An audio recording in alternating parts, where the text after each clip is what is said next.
முன்னாள் பிரதமர் பண்டிட் நேருஜி அவர்களும், முன்னாள் பிரதமர் பன்மொழி புலவர் நரசிம்மராவ் அவர்களும் பாராளுமன்றத்திற்கு வந்தால் வாஜ்பாய் அவர்களுடைய காலை தொட்டு வணங்குகின்ற காட்சியை நான் பார்த்திருக்கின்றேன். அன்றைய முதலமைச்சரோடு தொடர்பு கொண்ட பொழுது, என்னையா பண்ண முடியும், பொம்மையினுடைய ரூலிங் எல்லாம் உனக்கு தெரியாதா, சுப்ரீம் கோர்ட் ரூலிங் எல்லாம் அப்படின்னாரு.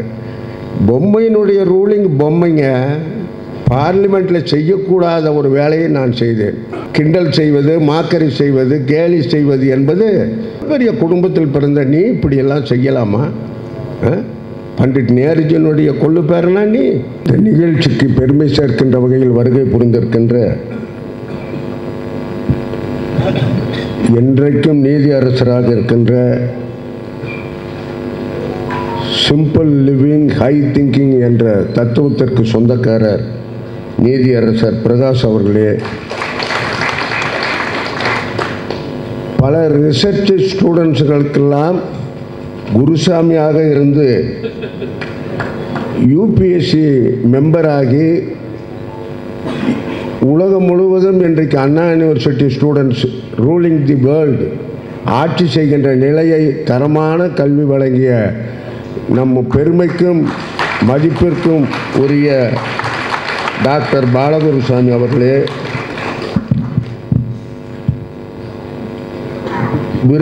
வீர விளையாட்டு விருது பெறுகின்ற அண்ணன் ராஜசேகர் அவர்களே, கலாச்சார விருது பெற வந்திருக்கின்ற பிவி சுந்தரம் அவர்களே, இலக்கிய விருது பெற வந்திருக்கின்ற அருட்செல்வ பேரரசன் அவர்களே, சிறப்பு விருது பெற வந்திருக்கின்ற செல்வி ரேகா அவர்களே, சிறப்பு விருது பெற வந்திருக்கின்ற பாரதிய ஜனதா கட்சியின் மூத்த தலைவர் எங்கள் மரியாதைக்குரிய அண்ணன் சுப நாகராஜன் அவர்களே, இந்த நிகழ்ச்சிக்கு முன்னிலை பொறுப்பு ஏற்றிருக்கின்ற மாநில துணைத் தலைவர் அண்ணன் சக்கரவர்த்தி அவர்களே, மாநில துணைத் தலைவர் மரியாதைக்குரிய அண்ணன் கரு நாகராஜன் அவர்களே,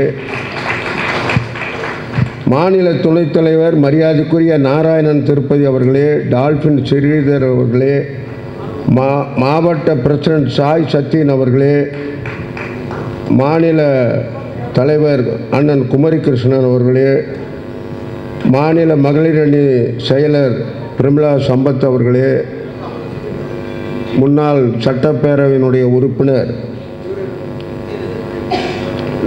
டாக்டர் மேடம் அவர்களே, இந்த அரங்கிலே குழுமி இருக்கின்ற இயக்கத்தினுடைய முன்னணி தலைவர்களே, அனைத்து நிலைகளிலும் பங்கு வகிக்கின்ற நிர்வாகி பெருமக்களே, உங்கள் அனைவருக்கும் என் பணிவான வணக்கத்தை முதலில் தெரிவித்துக் கொள்கிறேன். முதலிலே சொல்ல வேண்டும் என்று சொன்னால், சென்னை பெருங்கோட்டத்தை எவ்வளவு பாராட்டினாலும் தகும். காரணம்,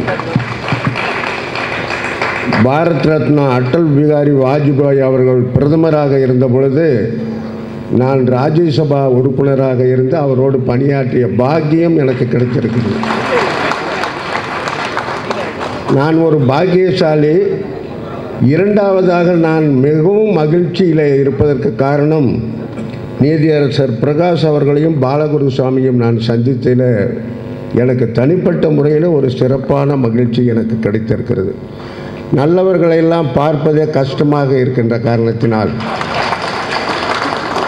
நீதியரசர் பிரகாஷ் அவர்களிடம் நான் வழக்கறிஞராக வாதாடவில்லை என்று சொன்னாலும், நாமக்கல் சேலம் பகுதியில் வழக்கறிஞராக இருந்த காரணத்தினால் அவரை பற்றி எனக்கு நிரம்ப தெரியும்.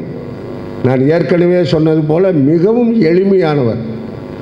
இதில் என்ன சிறப்பு என்று சொன்னால், அவர் ஜட்ஜாக இருக்கின்ற பொழுது ஜட்ஜு போலவே நடந்து கொள்ள மாட்டார். சாதாரண மனிதராக நடந்து கொண்டு, இப்பொழுது கூட நான் என்னை ஐ ஆம் துரைசாமி என்று சொன்னேன், உங்களுக்கு அறிமுகம் தேவையில்லை என்று சொன்னார்கள். அந்த அளவிற்கு ஒரு பெரிய மனிதர்களை எல்லாம் சந்திக்கக்கூடிய வாய்ப்பினை ஏற்படுத்தி கொடுத்த விழா குழுவினருக்கு முதலில் என்னுடைய நன்றியையும் பாராட்டுதலையும் தெரிவித்துக் கொள்கிறேன். நமது வாஜ்பாய் அவர்கள் ராஜ்யசபா உறுப்பினராக இருந்த பொழுது ஜன்சங் கட்சியினுடைய உறுப்பினராக இருந்தார். பிறகு ஃபவுண்டர் மெம்பர் என்று சொல்லக்கூடிய அளவிற்கு பாரதிய ஜனதா கட்சியினுடைய தலைவராக விளங்கினார். நீண்ட காலம் நாடாளுமன்றத்தில் எதிர்க்கட்சி தலைவராக பணியாற்றிய அனுபவம். இதில் ஒரு சிறப்பு என்னவென்று சொன்னால், எதிர்க்கட்சியாக இருந்த பொழுது முன்னாள் பிரதமர் பண்டிட் நேருஜி அவர்களும் முன்னாள் பிரதமர் பன்மொழி புலவர் நரசிம்மராவ் அவர்களும் பாராளுமன்றத்திற்கு வந்தால் வாஜ்பாய் அவர்களுடைய காலை தொட்டு வணங்குகின்ற காட்சியை நான் பார்த்திருக்கின்றேன். நரசிம்மராவ் பிரதமர் பதவி ஏற்ற மறுநொடியே நான் என்னுடைய, நீங்கள் தப்பாக நினச்சிக்காதீங்க, குருசாமியை முதலில் தொட்டு வணங்கி என் வேலையை ஆரம்பிக்கிறேன் என்று சொல்லி வாஜ்பாயை நரசிம்மராவ் காலை தொட்டு வணங்கினார். அவ்வளவு பெரிய அருமையான ஒரு மனிதர். அவர் அரசியல்வாதி என்பதை விட மிகப்பெரிய கவிஞர், எழுத்தாளர், பேச்சாளர். எனக்கு ஒரு வெள்ளிக்கிழமை சார் சொல்லாங்களா, தமிழக அரசை வழிநடத்தி கொண்டிருந்த கலைஞர்களுடைய ஆட்சியை கலைப்பதற்காக ஒருவர் டெல்லி வந்துவிட்டார் என்ற செய்தி தினமணி கிருஷ்ணனுக்கு தெரியும். அதே மாதிரி ஆங்கில பத்திரிகையிலும் வந்துவிட்டது. நான் உடனடியாக அன்றைய முதலமைச்சரோடு தொடர்பு கொண்ட பொழுது, என்னையா பண்ண முடியும், பொம்மையினுடைய ரூலிங் எல்லாம் உனக்கு தெரியாதா, சுப்ரீம் கோர்ட் ரூலிங் எல்லாம் அப்படின்னாரு. பொம்மையினுடைய ரூலிங் பொம்மைங்க, ஆனால் கலைக்க வர்றவங்க பெரிய தலைவருங்க அப்படின்னு சொல்லும் பொழுது, ராஜ்யசபாவில் நான் எழுந்திருச்சு ஒரு நல்ல காலமாக பாரத பிரதமர் இன்றைக்கு ராஜ்யசபா டேர்ன் டியூட்டிக்கு வந்திருக்கிறார்கள், தமிழக அரசை கலைப்பதற்காக ஒருவர் வருவதாக செய்தி வந்திருக்கிறது அப்படி என்று அந்த பேப்பரை காட்டினேன். அது நான் எத்தனை முறை சொன்னாலும் என் கண்களிலிருந்து நீர் வந்து கொண்டே இருக்கிறது. அவ்வளோ பெரிய ஜனநாயகவாதி. என் ஆட்சியை கலைத்தாலும் சரி, நான் வெளியே போனாலும் சரி, அன்பிற்குரிய என்னுடைய நண்பர் கருணாநிதி ஆட்சியை கலைக்க இந்த வாஜ்பாய் கையெழுத்து போட மாட்டான் என்று சொன்ன பிறகு பார்லிமெண்ட்டில் செய்யக்கூடாத ஒரு வேலையை நான் செய்தேன். திடீரென்று ஃப்ளோரை கிராஸ் செய்து போய் அவர் காலை தொட்டு வணங்கி நீண்ட நேரம் அழுது கொண்டேன் என்றேன். அப்பேற்பட்ட ஒரு ஜனநாயகவாதியை இந்தியாவில் இனிமேல் பார்க்க முடியாது. அதாவது ராஜ்யசபா சேர்மன் என்று சொன்னால் அவர் vice president according to the constitution of India. Lok Sabha ஸ்பீக்கருக்கும் அவருக்கும் நிரம்ப வித்தியாசம் இருக்கிறது. இவர் வைஸ் பிரசிடென்ட் ஆஃப் இந்தியா, அவர் லோக்சபா ஒரு பார்லிமெண்ட் மெம்பர் தேர்தலில் நின்று வந்தவர்.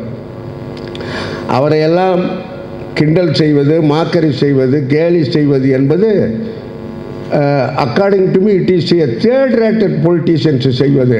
அதை விட அதை படம் எடுப்பது ஃபோர்த் ரேட்டட் பொலிட்டீஷியன் செய்கின்ற ஒரு பணி. எவ்வளோ பெரிய குடும்பத்தில் பிறந்த நீ இப்படியெல்லாம் செய்யலாமா? பண்டிட் நேருஜினுடைய கொள்ளு பேரனா நீ? இதையெல்லாம் இந்த மாதிரி மன்றங்களில் சொல்ல வேண்டிய நிலைமையில் நாங்கள் இருக்கின்றோம்.